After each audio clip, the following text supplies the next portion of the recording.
Good morning guys. Chemistry class में आपका स्वागत है।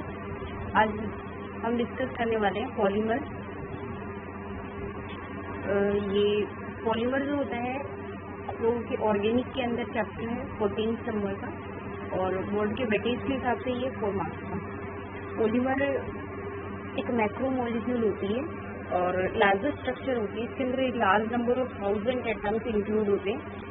और पॉलीमर और मैक्रो मॉलिक्यूल में अगर बेसिकली डिफरेंस देखें तो पॉलीमर एक काफी लार्जर स्ट्रक्चर होती है, जबकि मैक्रो मॉलिक्यूल होता है वो एक स्मॉलर स्ट्रक्चर होती है। यूनिट जिसके बार बार रिपीट होने से पॉलीमर का फॉर्मेशन होता है उसको हम मोनोमर कहेंगे, और मोनोमर से पॉलीमर के फॉर्मेशन की जो प्रोसेस आएगी उसको क्या कहेंगे, पॉलीमराइजेशन कहेंगे। एक पॉलीमर का अगर एवरेज मास देखें तो 10⁻³ माइक्रोन होता है। एक पॉलीमर अगर हम इंडस्ट्रियल लेवल पर काफी सारे पॉलीमर फेमस होते हैं। नॉर्मल एग्जांपल देते हैं पॉलीथीन। पॉलीथीन के अंदर पॉलीमीन्स होता है मैनी यूनिट, एंड इथीन होती है एक बेस यूनिट होती है जिसके अंदर क्या होती है, CH2 double bond CH2 unit बार बार रिपीट होती है। इसकी nth यूनिट जुड़ने से क्या बनता है, पॉलीथीन बनता है। प्लास्टिक जितना भी मटेरियल होता है वो किससे बनता है, पॉलीथीन से बनता है। मेरे से नायलॉन 66। नायलॉन 66 का मतलब ये होता है कि नायलॉन 66 की 2 यूनिट होती है। एक होती है एडिपिक एसिड, दूसरा होता है हेक्सामेथाइलिन डाइअमाइन। हेक्सामेथाइलिन डाइअमाइन और एडिपिक एसिड दोनों के अंदर ही कार्बन एटम नंबर कितना होता है, 6, इसलिए डिनोट करते हैं 66 से। नेक्स्ट हम डिस्कस करेंगे इसमें क्लासिफिकेशन। क्लासिफिकेशन क्या होता है, कई सारे बेसिस पे आएगा। सबसे पहला बेस अपना on the basis of source. Source का मतलब होता है कि जो पॉलीमर हमको मिल रहा है उसकी अकरेंस कहाँ से हो रही है। तो सबसे पहला अपना पॉइंट है इसका, सबसे फर्स्ट पॉइंट है अपना नेचुरल पॉलीमर। नेचुरल पॉलीमर क्या होता है, नेचर से मिलता है, और नेचर से मिलने वाले पॉलीमर का जो कम्प्लीटली अकरेंस होगी वो नेचुरल सोर्स होगी। लाइक बॉडी के अंदर मिलने वाले प्रोटीन है, कार्बोहाइड्रेट है, DNA है, RNA है, ये सारे के सारे क्या बनाएंगे, नेचुरल पॉलीमर में आते हैं। नेक्स्ट जो टाइप होता है इसका वो होता है semi synthetic. Semi synthetic form जो होती है उसके अंदर पॉलीमर वो आता है जिस पॉलीमर के अंदर जो अकरेंस तो नेचर से होती है बट उसकी क्वालिटी अच्छी नहीं होती, और क्वालिटी अच्छी नहीं होने की वजह से उसको हम क्या करते हैं, कुछ इम्प्रूव करते हैं। इम्प्रूव करने की वजह से ये क्या होती है, यूजफुल हो जाता है। लाइक अगर हम बात करेंगे नेचुरल रबर की, नेचुरल रबर पॉलीआइसोप्रीन होता है, और पॉलीआइसोप्रीन क्या होता है,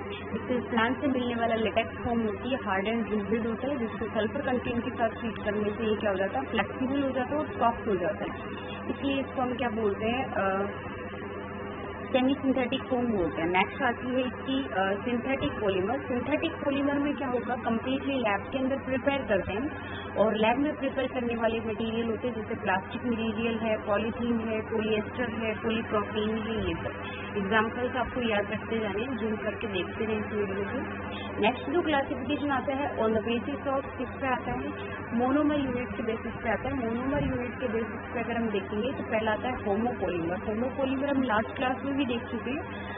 वो पॉलीमर आएगा जिसके अंदर क्या होती है, मोनोमर यूनिट सिर्फ एक ही टाइप की मोनोमर यूनिट बार बार रिपीट होती है, और बार बार रिपीट होने से एक लॉन्ग चेन का फॉर्मेशन होता है, जैसे पॉलीथीन होता है, जैसे पॉलीप्रोपीन होता है, नायलॉन 6 होता है। सबसे इम्पोर्टेंट एग्जाम्पल होता है इसका नायलॉन 6।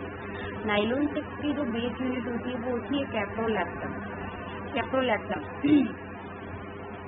फिर अगर हम यहाँ बात करेंगे हेट्रो या फिर कोपॉलीमर की, तो हेट्रो या कोपॉलीमर के अंदर क्या होती है, मोर देन 1 टाइप की यूनिट प्रेजेंट होती है, और मोर देन 1 टाइप की यूनिट प्रेजेंट होने की वजह से एक लॉन्ग चेन का फॉर्मेशन होगा।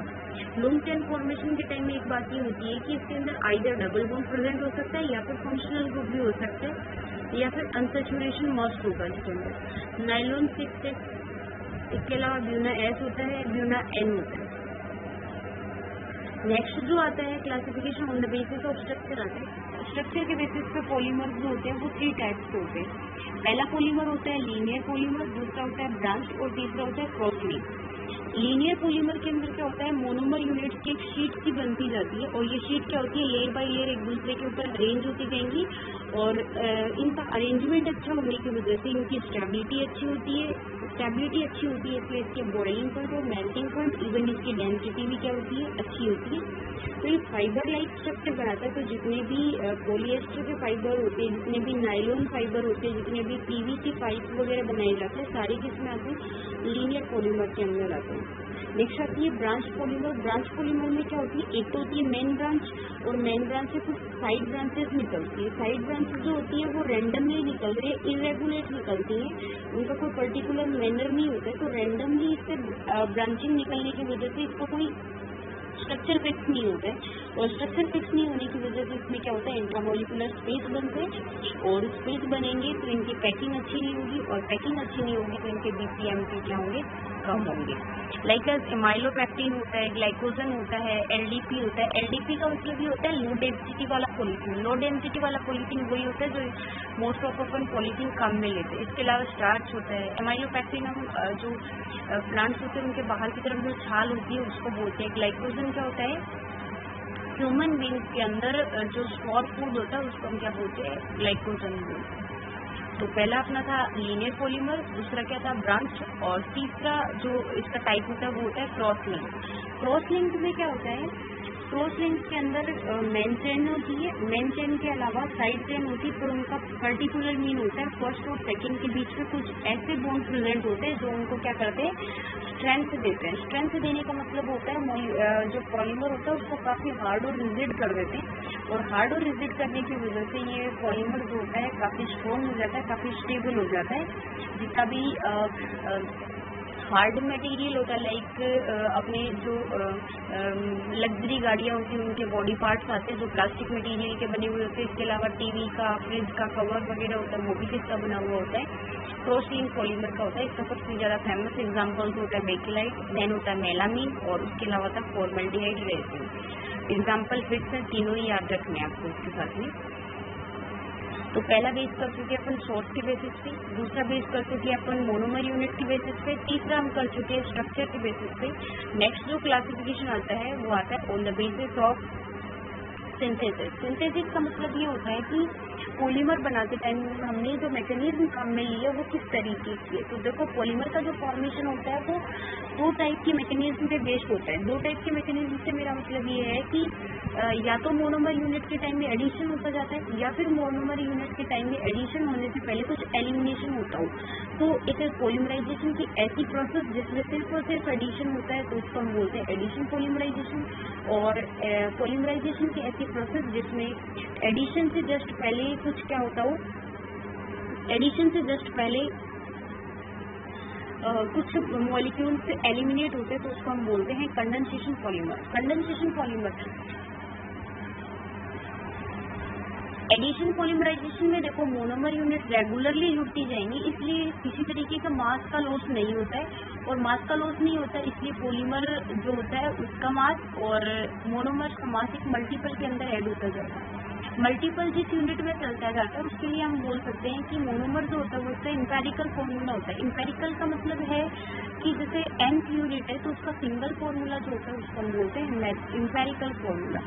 लाइक एग्जाम्पल की बात करें तो जैसे CH2 डबल बॉन्ड CH2 पूरी की पूरी यूनिट के अंदर कौन रिपीट होता जाएगा, CH2 बार बार इसके यूनिट होने से क्या होती है, पॉलीथीन का फॉर्मेशन होता है। ठीक इसी तरीके से अगर हम बात करेंगे वाइनिल क्लोराइड की, तो वाइनिल क्लोराइड की यूनिट जब जुड़ती है तो PVC का फॉर्मेशन होता है। ये किसका एग्जाम्पल है, एडिशन। एक हिंट और सुनिए, जब भी एडिशन पॉलीमर हम देखने जा रहे हैं, अगर हमको ये क्वेश्चन आ जाए कि classify the following in addition polymer और कंडेंसेशन, तो आपको ध्यान रखना है कि एडिशन पॉलीमर को फाइंड आउट करने के लिए आपको ये देखना है कि क्या मोनोमर यूनिट में डबल बॉन्ड प्रेजेंट है। अगर उसमें अनसैचुरेशन प्रेजेंट है तो आप उसको किस में लोगे, एडिशन पॉलीमर में ले लोगे। नेक्स्ट आता है कंडेंसेशन। कंडेंसेशन पॉलीमर के जैसे सबसे पहले फर्स्ट व्यू में पहचानेंगे कैसे, पहचानने का एक ही तरीका होता है इसमें कि मोनोमर यूनिट जो होती है उनके अंदर क्या प्रेजेंट होएगा। मोनोमर यूनिट के अंदर आप लोगों के मोनोमर यूनिट के अंदर क्या होगा, फंक्शनल ग्रुप प्रेजेंट होगा, और फंक्शनल ग्रुप होगा तो वो फंक्शनल ग्रुप या तो कार्बोक्सिलिक एसिड हो सकता है, या फिर वो फंक्शनल ग्रुप क्या हो सकता है, एल्कोहल हो सकता है। तो फंक्शनल ग्रुप अगर प्रेजेंट है तो आएगा कंडेंसेशन पॉलीमर में। During this process water molecule हो सकता है, HCl हो सकता है, एल्कोहल हो सकता है, ये सब क्या होता है, यूज होते हैं। इसका एग्जाम्पल आता है वही नाइलॉन 6 आता है। इसके अलावा टेरेलिन काफ़ी फेमस एग्जाम्पल होता है। टेरेलिन को हम डेक्रोन भी बोल सकते हैं। टेरेलिन या डेक्रोन क्या होती है, एक ब्लैक कलर की प्लास्टिक होती है जिसको हेलमेट बनाने के लिए भी काम में लिया जाता है। बेकेलाइट क्या होता है, काफ़ी हार्ड और रिजिड होता है। जो गाड़ियाँ होती हैं उनके जो बाहर के कवर होते हैं, टीवी फ्रिज के कवर होते हैं, वो किसके बनाए जाते हैं, बेकेलाइट से बनाए जाते हैं। नाइलॉन 6 क्या होता है, फाइबर होता है। आजकल जो चलने वाला फाइबर होता है जो टीन शेड की जगह काम में आता है, तो उसको किस जगह से बनाया जाता है, नाइलॉन 6 से बनाया जाता है। ऐसे ही नाइलॉन 6 तो जो रेनकोट वगैरह होती है, इसके अलावा टायर है, ट्यूब है, इसके अलावा जितने भी शूज वगैरह होते हैं उनके सोल किससे बनाए जाते हैं, नाइलॉन फाइबर से बनाए जाते हैं। नेक्स्ट जो क्लासिफिकेशन आता है वो आता है on the basis of molecular forces. Molecular forces से मतलब ये होता है कि मोनोमर यूनिट्स के बीच में किस तरीके का केमिकल बॉन्ड प्रेजेंट है। जिस तरीके का केमिकल बॉन्ड प्रेजेंट होगा उसके बेसिस पे हम क्लासिफिकेशन करते हैं। पहला आता है इलास्टोमर्स किसको बोलते हैं, जिसमें इलास्टिसिटी का प्रॉपर्टी प्रेजेंट हो, जिसमें फ्लेक्सिबिलिटी प्रेजेंट हो, जिसमें स्ट्रेचिंग की प्रोबेबिलिटी प्रेजेंट हो।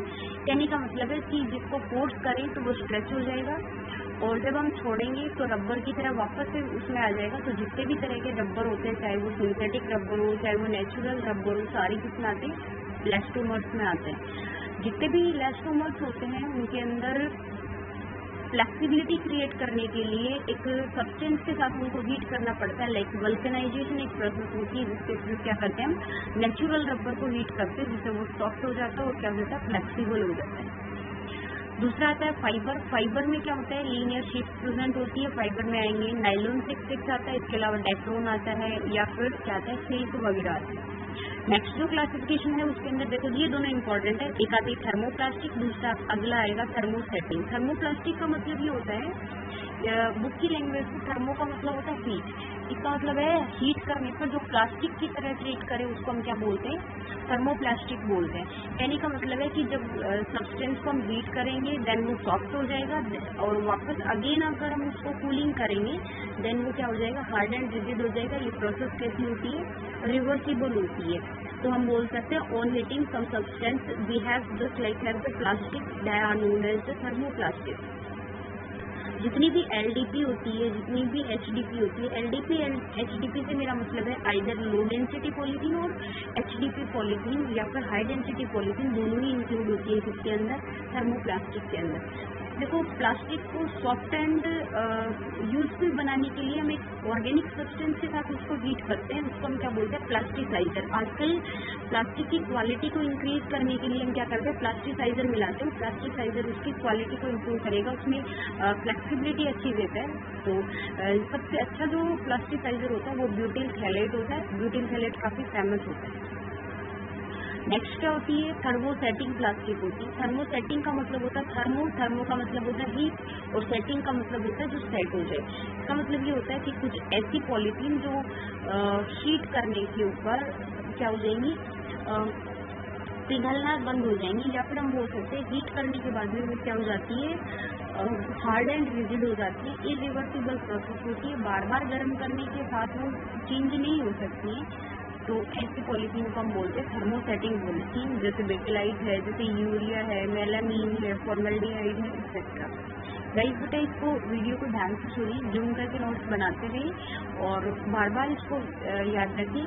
क्लासिफिकेशन का मेन थिंग यही है कि किस तरीके का पॉलीथीन और कौन सा उसका एग्जाम्पल है। मोनोमर यूनिट की आप टेंशन नहीं रखिए, लास्ट में हम एक एक एग्जाम्पल को पढ़ेंगे कि कौन इसकी मोनोमर यूनिट होती है और क्या इसका मेथड होता है। थैंक्स बेटा।